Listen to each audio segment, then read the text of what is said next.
Градообразующее предприятие «Сибайский филиал Учелинского горно-обогатительного комбината» всегда занимал и продолжает занимать ответственную социальную позицию. И еще одним наглядным подтверждением тому служит новая спортивная площадка, построенная на средства комбината. Это очередной очень хороший и, несомненно, полезный подарок всем жителям города. Это сооружение является подарком к юбилею нашего города. Стоимость данного объекта ориентировочно около 2 миллионов рублей. Данное сооружение является универсальным. Оно предназначено для занятий мини-футболом, волейболом, баскетболом. Можно заниматься большим теннисом. В зимнее время можно заливать каток.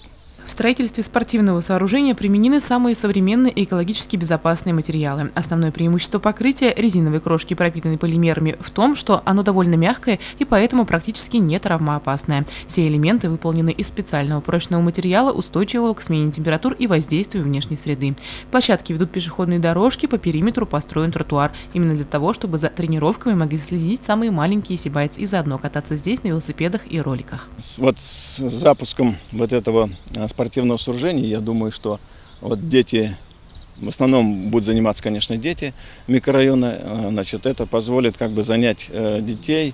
И уже даже не закончили строительство, сюда уже очень много желающих попасть, поиграть.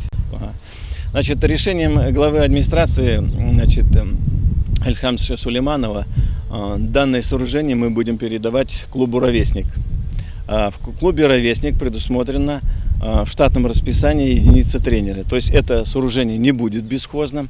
Здесь будет хозяин, здесь будет тренер, который будет заниматься тренировочным процессом, а также организацией спортивных мероприятий.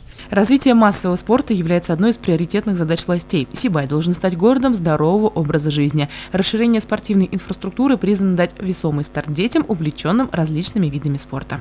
Елена Афанасьева, Гульхамитова, Рустам Мангулов, Любовь Карпова, телекомпания СТВ.